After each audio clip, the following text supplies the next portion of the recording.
우리 기독교를 말씀의 종교라 이렇게 이야기를 합니다. 특별히 개신교는 모든 신앙 의식에 있어서 그 말씀이 중심부에 있다 해도 지나친 말은 아닙니다. 우리가 주일날 교회에 나와서 하나님 앞에 예배를 드림에 있어서 헌금을 드린다, 찬양을 한다, 이 모든 예배 순서에 있어서 그 어느 것도 그 무엇 하나 중요하지 않은 것이 없습니다. 모든 순서가 다 중요합니다. 그러나 그 중에서도 가장 중요한 시간이 설교 시간이라고 생각을 합니다. 그래서 설교 시간에는 하나님의 말씀을 전하는 자나 그 말씀을 듣는 자가 혼연일체가 되어가지고 하나님의 말씀을 통해서 은혜를 받는 귀한 시간입니다. 주일 예배 우리는 성가를 통해서도 은혜를 받고 또 기도를 통해서도 은혜를 받고 찬양을 통해서도 은혜를 받게 됩니다. 그러나 우리의 신앙생활에 있어서 말씀을 떠난 은혜는 상상할 수조차 없습니다. 어떤 교회의 상태를 보기 위해서는 그 교인들이 어떤 자세로 말씀을 듣고 있는가, 어떠한 마음으로 그 말씀을 받아들이는가, 그 태도를 통해서 그 교회의 상태를 우리가 진단할 수 있습니다. 육신이 건강한 사람은 음식을 대할 때 반갑게 음식을 대하게 됩니다. 야, 이거 맛있겠다 하면서 음식을 즐기게 되어 있습니다. 영적인 상태가 좋은 성도나 영적인 상태가 좋은 교회는 이 말씀에 대해서 무척이나 간절한 마음을 가지고 사모하게 되어 있단 말이에요. 왜? 영적으로 건강하기 때문에 그렇습니다. 오늘 본문에 보면 드디어 이스라엘 백성들이 학수고대하던 해방을 맞이하게 됩니다. 70년 동안 바벨론으로 포로로 끌려가게 되고 가진 고생을 하면서 살았지만 이제는 이 바벨론의 포로 생활을 마감하게 되는 시간이 됩니다. 파사 제국에 의해서 바벨론을 치고 포로로 끌려갔던 이 백성들이 이제는 꿈에도 그리던 해방을 맞아서 고국 예루살렘으로 돌아오게 됩니다. 그러면 그들이 돌아와서 제일 먼저 한 일이 무엇입니까? 그들은 포로 생활을 하다가 해방을 맞고 고국에 돌아와서 제일 먼저 한 것이 바로 성전 재건이었습니다. 성전 재건. 이 땅에 있는 우리 신앙인들은 우리나라의 통일을 위해서 기도를 하고 있습니다. 불언간에 하나님께서 이 땅의 통일을 허락하신다면 여러분은 제일 먼저 하고 싶은 것이 무엇입니까?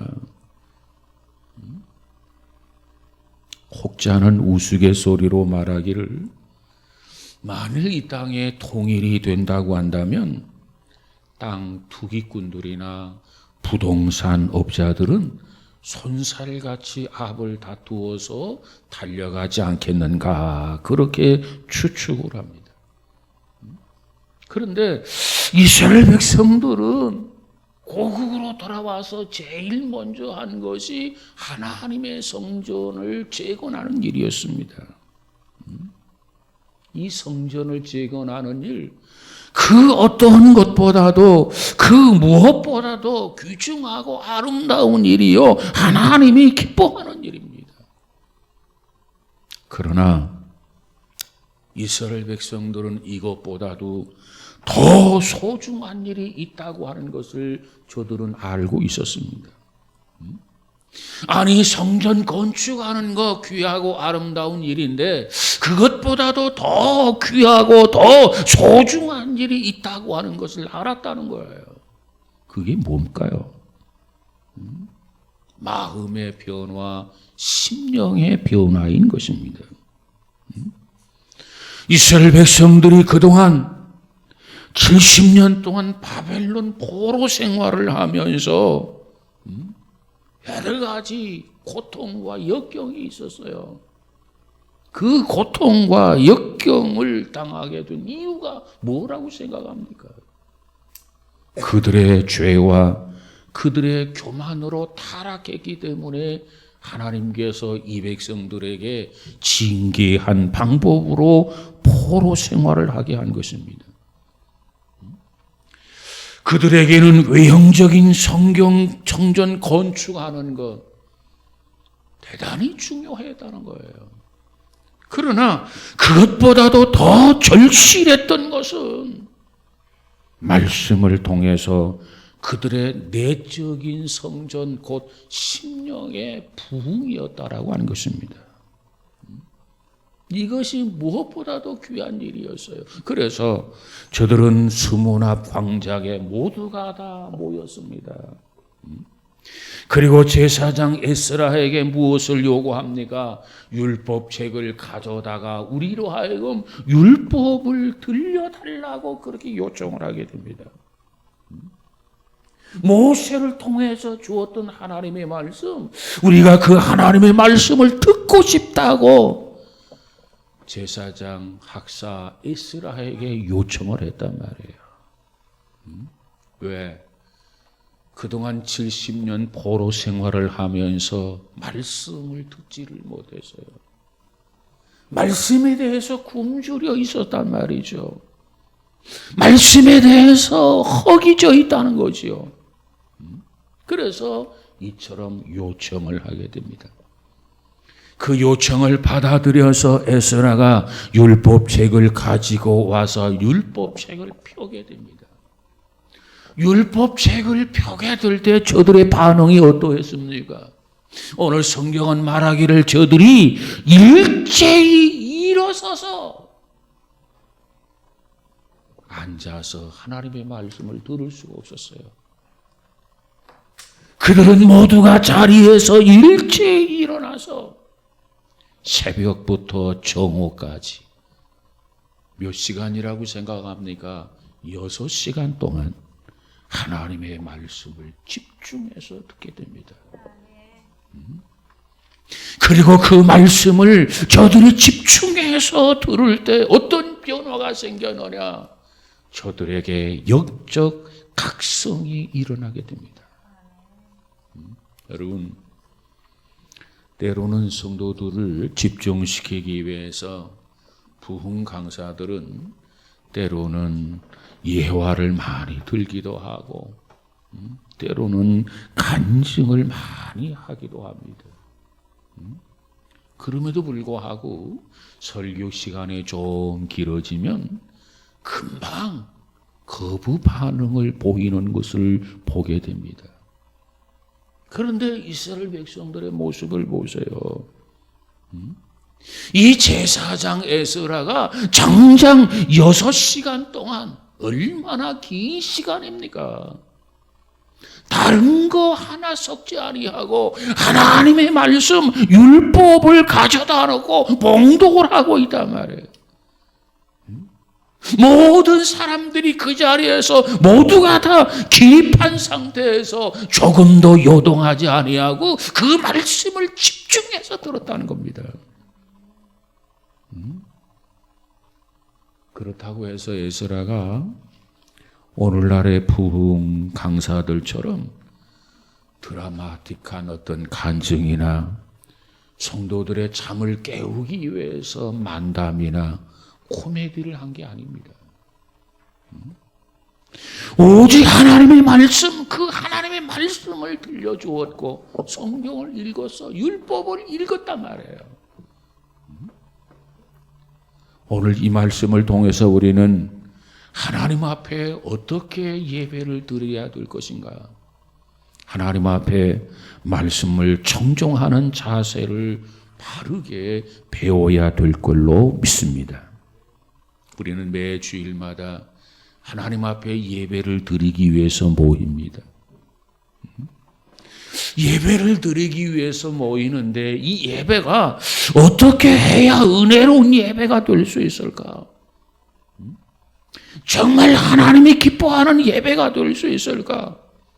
오늘은 그 부분을 좀 같이 나누어 보고자 하는 겁니다. 첫째로 은혜로운 예배가 되기 위해서는 우리 자신이 말씀에 굶주려 있어야 됩니다. 은혜를 받을 수 있는 첫 걸음은 무엇보다도 사모하는 마음이 필요해요. 사모하는 마음. 우리말에 금강산도 식구경이란 말이 있어요.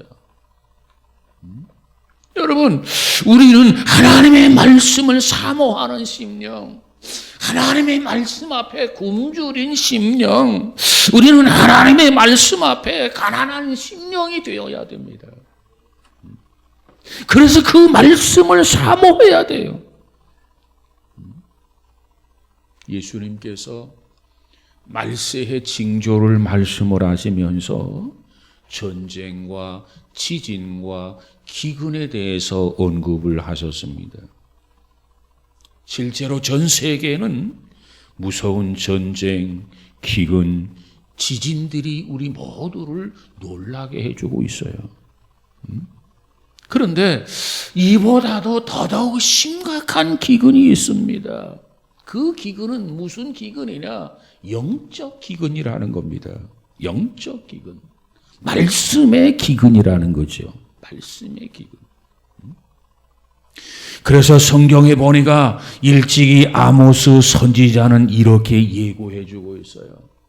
아모스 8장 11절에 보니까 보라 날이 이를지라 내가 기근을 땅에 보내리니 양식이 없어 주림이 아니며 물이 없어 가람이 아니요 여호와의 말씀을 듣지 못한 기갈이라. 아모스 선지자를 통해서 주시는 말씀이에요. 우리 육신의 기근도 중요하지만은 보다도 더 중요한 것은, 더 심각한 것은 영혼의 기근, 영혼의 기갈이라는 거예요.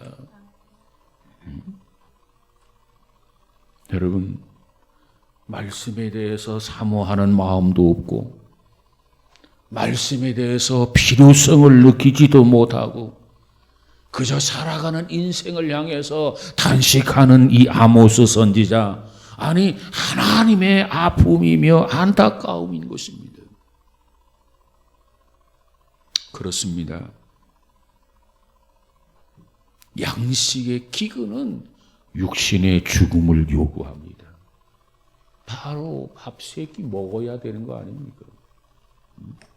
한 끼만 건너떠도 야 배고파 죽겠다.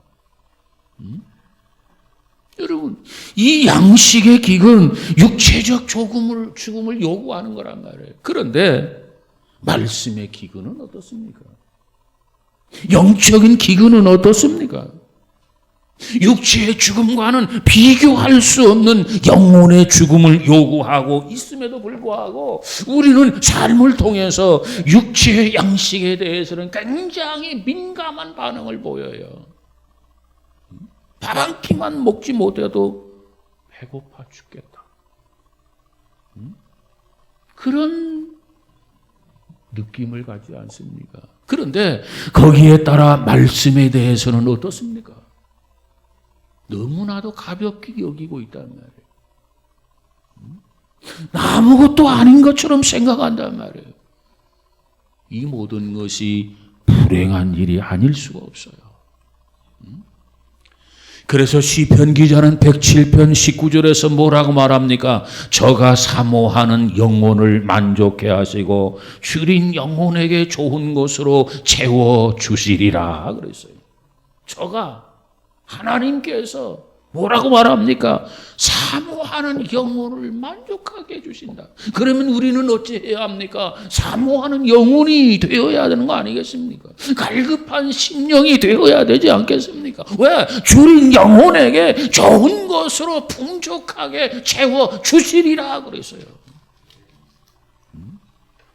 우리는 사모해야 됩니다.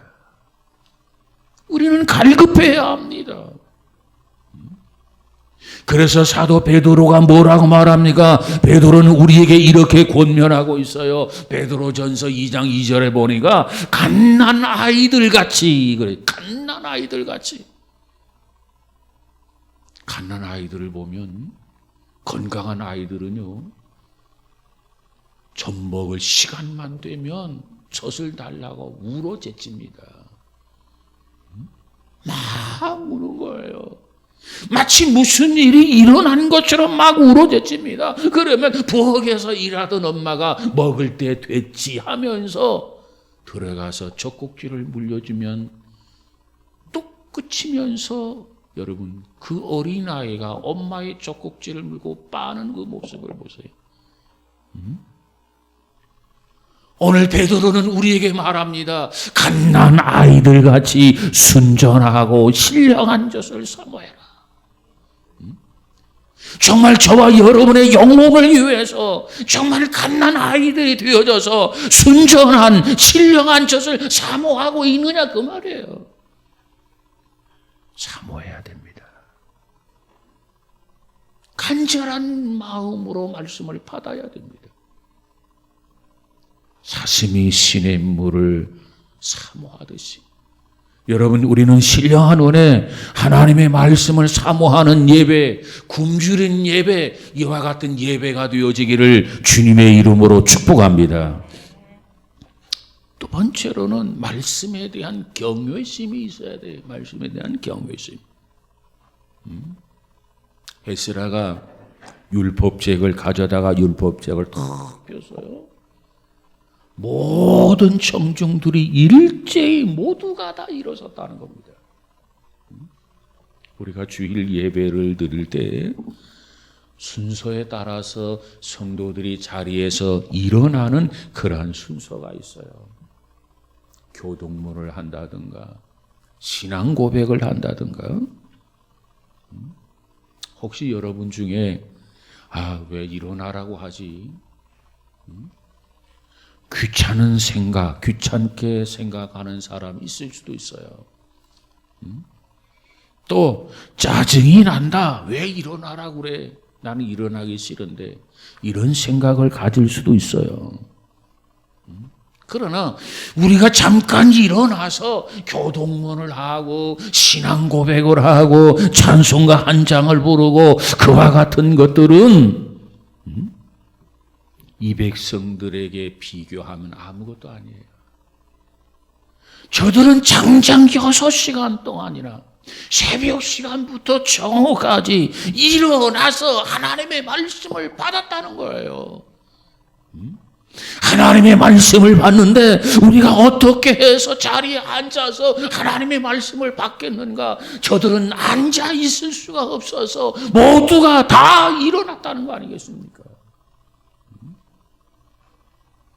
오늘 본문에 보면은 이 에스라를 통해서 율법이 낭독이 되는데 강단을 중심으로 해서 백성들의 지도자들이 좌측과 우측으로 도열해 있습니다.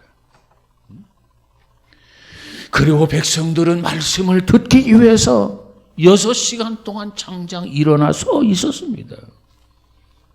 이것은 무엇을 말하는 것입니까? 하나님의 말씀에 대한 존경심, 하나님에 대한 경외심이 없이는 불가능한 겁니다.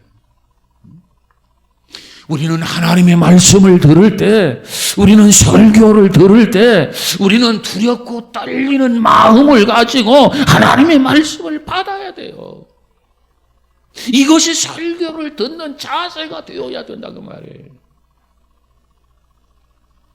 우리가 잘 아는 록펠러의 어머니가 있습니다. 그 록펠러의 어머니가 세상을 떠나게 될 때 록펠러를 불러놓고 일생 동안 살아야 할 신앙의 지침을 남기면서 유언을 하셨어요. 그 어머니가 아들 록펠러에게 3가지 중점의 유언을 했는데 너무나도 유명한 유언 아닙니까? 그 유언의 말씀이 뭐냐? 11조를 정확하게 드려라. 11조. 두 번째로는 예배를 드릴 때 자리는 꼭 앞자리에 가서 앉아라. 어머니가 록펠러에게 하시는 말씀이에요. 설교를 들을 때 뒤에 앉지 말고 앞자리에 앉아라. 그리고 목사님이 강단에서 설교하는데 그 설교의 말씀을 사람의 말로 받지 아니하고 하나님의 음성으로 들어라. 이 세 가지를 어머니가 록펠러에게 마지막 신앙의 지침으로 유언을 하셨습니다. 이것이 그 가정의 교훈이요 신앙생활의 지침이 되었습니다. 그는 그 말씀대로 실천했습니다. 하나님이 그에게 축복하셨습니다. 여러분, 그 록펠러가 얼마나 많은 축복을 받았는지 여러분 아시죠? 지금까지도 이 록펠러 재단을 통해서 뉴욕 시민들의 수도세를 전부 다 납부하고 있다는 거죠. 엄청난 은혜, 엄청난 축복을 받았는데 그 축복은 어머니가 마지막 유언으로 주신 이 말씀을 쫓아서 이 록펠러가 그 말씀을 신앙의 지침으로 알고 그 말씀대로 살았기에 하나님이 그에게 축복하셨고 그와 같이 많은 사람들에게 혜택을 줄 수 있었다는 겁니다. 여러분, 우리도 하나님의 말씀을 소중히 여기고 말씀에 대한 존경심, 말씀에 대한 경외심을 가지고 하나님 앞에 예배하는 우리 모두가 다 되어지기를 주님의 이름으로 축복합니다. 세 번째로 우리가 은혜로운 예배가 되기 위해서는 말씀을 들을 때 저들의 모습을 보니까 서서 듣는데 서서 들으면서 저들의 반응은 어떠했느냐? 아멘, 아멘으로 화답을 했다는 겁니다. 이게 중요해요. 아멘이라고 하는 말의 뜻이 뭡니까? 지지하다, 신뢰하다, 진실로라는 뜻입니다. 우리가 대개 기도할 때 아멘, 찬양할 때 아멘, 아멘, 또 말씀을 선포할 때 참으로 아멘. 그렇습니다. 맞습니다. 동의합니다. 그렇게 믿습니다. 그렇게 되기를 원합니다. 그렇게 되기를 소원합니다. 그럴 때 우리가 아멘 하는 것입니다. 그래서 우리 신앙인들에 있어서 아멘은 절대적으로 필요한 언어예요, 언어. 자, 그런데 왜 우리의 입술에서는 아멘이 잘 나오지 않습니까? 아멘이 왜 어색합니까? 왜 그렇습니까? 이유가 뭡니까? 우리 심령의 상태가 건강하지 않으면 이 천국의 언어인 아멘이 잘 나오지를 않아요. 어색하게 되어 있어요. 그러나 우리의 심령이 건강하면 자연스럽게 아멘이 나오게 되어 있어요. 우리 교회가 건강하면 자연스럽게 아멘하게 되어 있단 말이에요.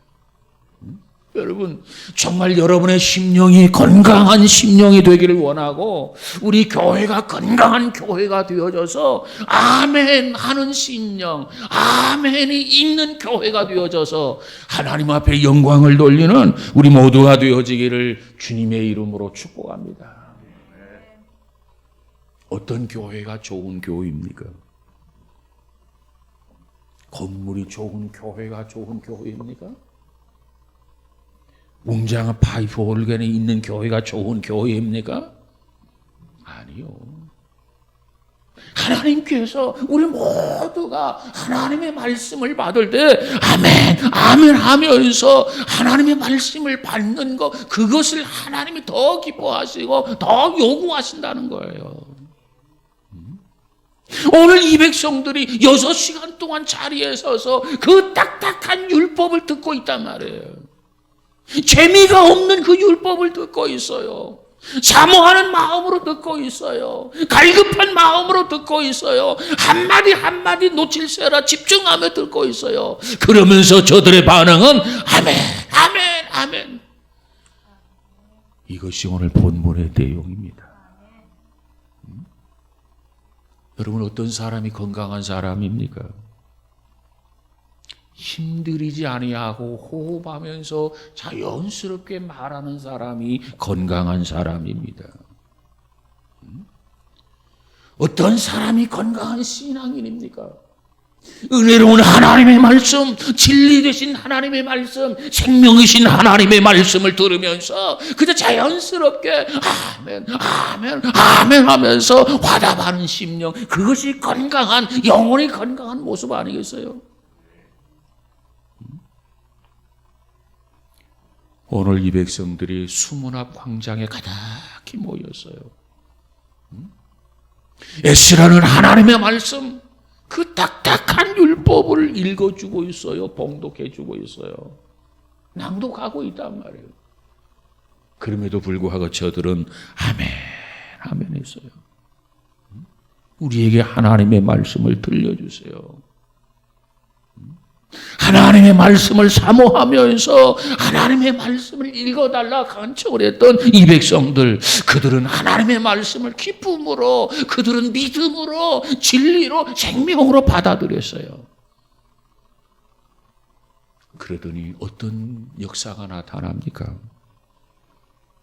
이 백성들이 하나님의 말씀을 들을 때 놀라운 역사가 나타났어요. 첫째로 통에 자복하는 역사가 일어났습니다.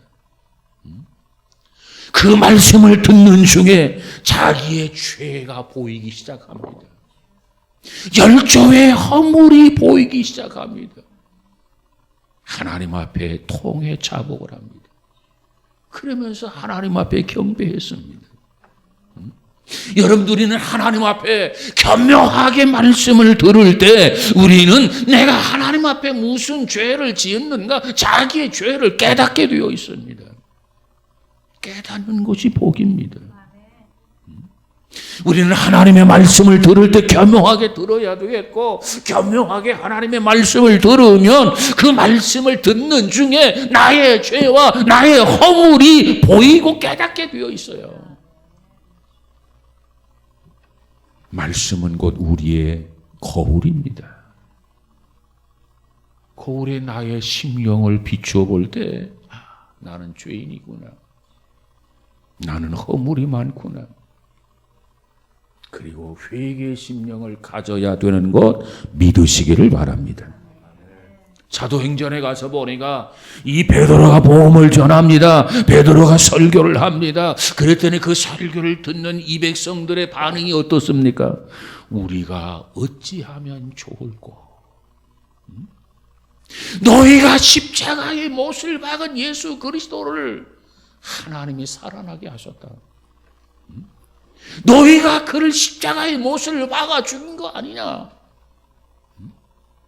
그 말씀을 들었더니 이 백성들이 정말 우리가 하나님의 아들 예수 그리스도를 십자가에 달아 죽였구나. 그러면 이제 어떻게 하면 좋겠느냐? 우리가 그 엄청난 죄를 범했는데, 하나님의 뜻을 거역했는데 정말 우리가 어떻게 하는 것이 좋겠느냐? 그때 베드로가 회개하라고 말씀하고 있지 않습니까? 성경은 말하기를 하나님의 말씀은 좌우의 날선 검보다 더 예리하다 이렇게 말씀하고 있어요. 이 말씀이 예리한 수술 칼과 같아가지고 우리의 혼과 우리의 괄수와 우리의 심령을 찔러 쪼개기까지 하며, 그러니 통회가 아니 나올 수 없고 회개가 아니할 수 없고 눈물이 아니 나올 수 없고 자복을 아니 할 수가 없는 심령이 됩니다. 오늘 본문에 에스라가 말씀을 들려주었어요. 저들은 장장 6시간 동안 그 말씀을 들었어요. 그랬더니 저들은 어떻습니까? 이 백성들이 모두가 다 하나님의 말씀을 듣고 울었다고 했어요. 통회하고 자복했단 말이에요. 이때 느헤미야가 이 백성들을 향해서 뭐라고 말합니까? 말씀을 듣고 통회하고 자복하니까 이 백성을 향해서 뭐라고 말합니까? 울고만 있지 말라는 거예요.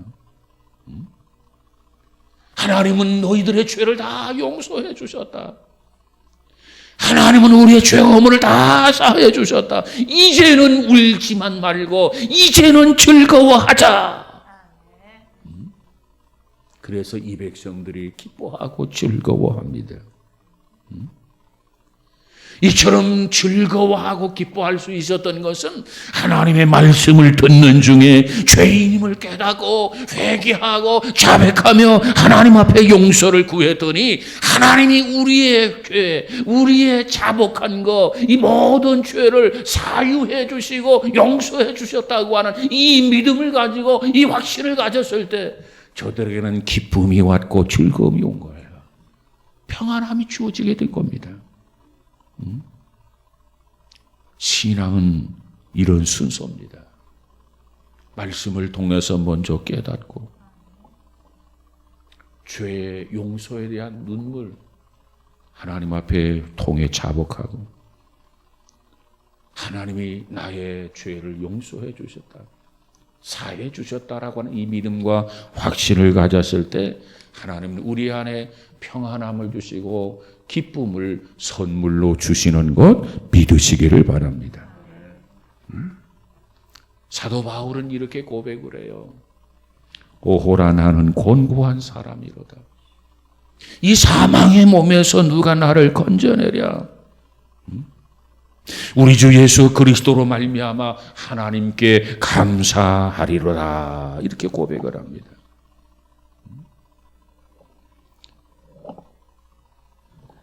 우리 찬송가 중에 목보다도 더 검은 이 마음, 흰눈보다 더이게 깨끗하게 씻겼네. 이런 찬양이 있어요.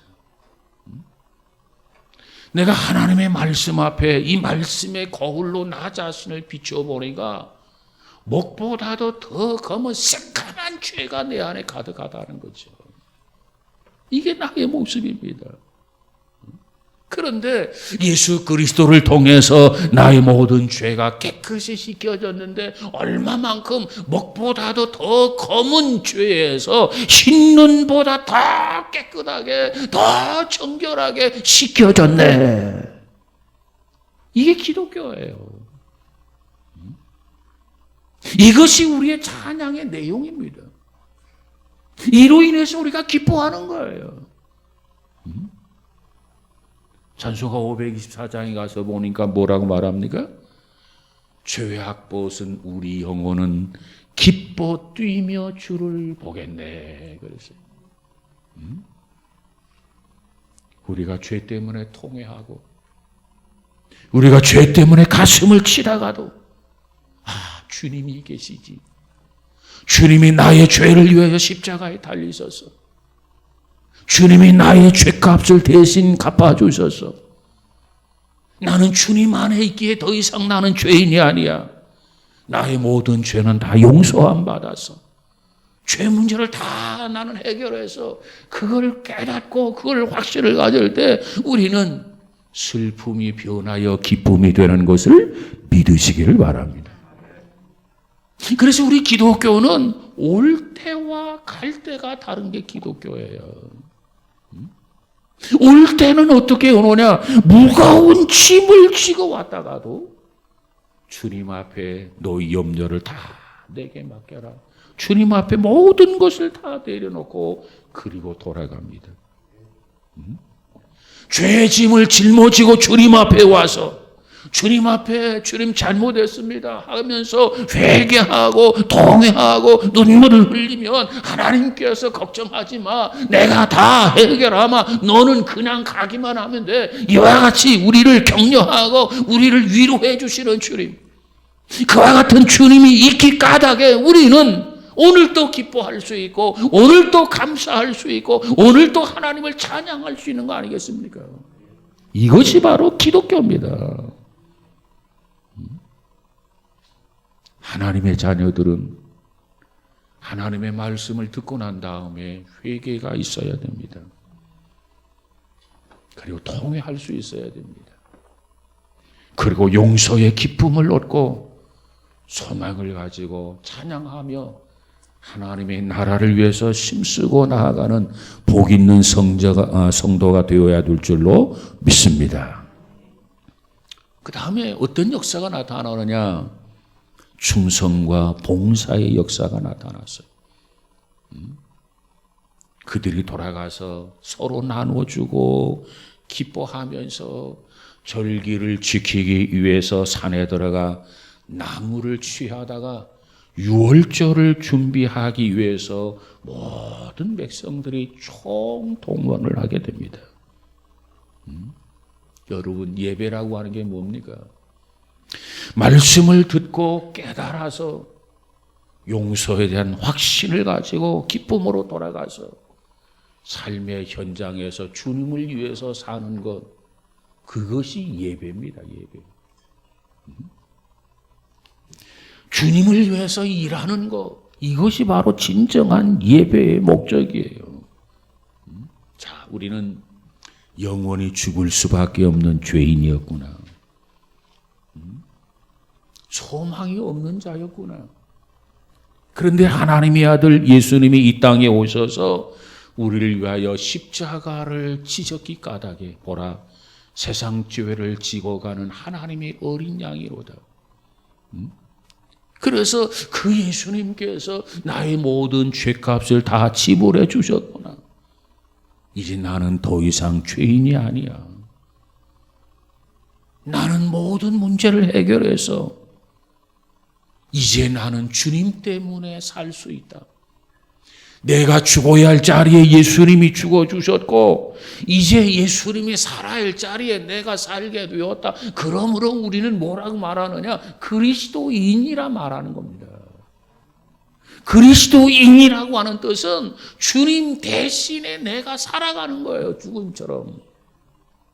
그래서 우리가 하는 모든 것은 믿음으로 해야 하고 믿음으로 하지 아니하는 모든 것은 성경이 말하기를 뭐라고 말합니까? 죄다, 이렇게 강조해 주고 있어요. 주님이 날 위해서 죽어주셨고 이제 내가 주님을 위해서 뭔가 해야 되는데, 주님, 내가 뭘 어떻게 하는 게 좋겠습니까? 내가 무엇을 하오리까? 내게 주신 은혜를 내가 무엇으로 갚아드리오리까? 이것이 우리 신앙인들의 자세가 되어야 된단 말이에요. 사랑하는 여러분, 우리 모두에게 이와 같은 반응이 있어져서 실천할 수 있기를 주님의 이름으로 축복합니다. 우리 한국교회는요, 이 첫 번째, 두 번째는 참 잘해요. 어찌 보면 하나님의 말씀을 통해서 통회를 하고 깨닫기도 잘해요. 그러면 통회하고 깨달았다고 한다면 그 다음 뭐가 있습니까? 은혜를 받았으면 은혜를 받은 자답게 실천해야 된단 말이에요. 은혜를 받은 자답게 살아야 된단 말이에요. 받은 은혜가 행동으로 나타나야 된단 말이에요. 받은 은혜가 충성과 봉사와 헌신으로 나타나야 된단 말이에요. 근데 은혜는 받았는데 행동으로 나타나지 않아요. 은혜는 받았는데 충성과 봉사로 표현해야 되는데 그 표현이 약해. 우리는 무엇보다도 이 부분을 놓고 하나님 앞에 기도해야 될 줄로 믿습니다. 여러분, 우리는 매 주일마다 하나님 앞에 나와서 예배를 드리는데 그 예배가 정말 거룩한 예배가 되고 이 예배가 정말 하나님이 기쁘게 받으실 만한 은혜로운 예배가 되어지기를 주님의 이름으로 축복합니다. 그러려면 우리는 말씀을 사모해야 돼, 사모해야 돼. 이 말씀에 대해서 갈급해야 돼요, 갈급해야 돼요. 스폰지가 물을 빨아들이듯이 하나님의 말씀을 들으면서 하나님의 말씀을 경외하면서 하나님의 말씀을 두려운 마음 가지고 하나님 앞에 예배에 참여해야 됩니다. 그리고 바른 진리 앞에서 그렇습니다. 내가 실천하겠습니다. 내가 그렇게 살겠습니다. 그와 같은 반응으로 우리는 아멘, 할 수 있기를 주님의 이름으로 축복합니다. 이제부터 우리는 말씀 앞에서 자기 자신을 발견할 수 있어야 됩니다. 자기의 죄와 허물을 깨달을 수 있어야 됩니다. 그리고 하나님 앞에 그걸 회개해야 됩니다. 그리고 사유함에 대한 기쁨과 감격을 가져야 됩니다. 그리고 주를 위해서 봉사한다면, 그리고 주님을 위해서 일한다면 우리는 주님께서 우리를 통해서 큰 영광을 받으실 줄로 믿습니다. 아무쪼록 우리 모두가 예배를 드림에 있어서 정말 예배마다 은혜로운 예배가 되도록 오늘 우리는 느헤미야를 통해서 다시 한번 깨달으시고 하나님 앞에 오늘도 드려지는 산제사가 되어져서 하나님을 영화롭게 하고 기쁘게 해드리는 저와 여러분이 되시기를 주의 이름으로 축복합니다. 기도하십시다. 거룩하신 하나님 감사합니다. 우리가 드려지는 예배가 정말 그 어느 때보다도 은혜로운 예배, 하나님이 기뻐하는 예배가 되도록 주여 축복하여 주옵소서. 그러기 위해서는 말씀을 사모하게 하시고 말씀을 두려운 마음으로 경외하는 마음으로 받게 하시고 그리고 그 말씀 앞에 아멘으로 화답하면서 우리의 삶을 실천하고 우리의 삶을 통해서 하나님 앞에 온전해지는 복 있는 성도들 다 되어지게 하옵소서. 성령이여 우리 연약함을 도와주시고 강하게 하여 주옵소서. 하나님 모시기에 합당한 삶이 되어지도록 축복해 주옵소서. 예수님 이름으로 기도하옵나이다. 아멘.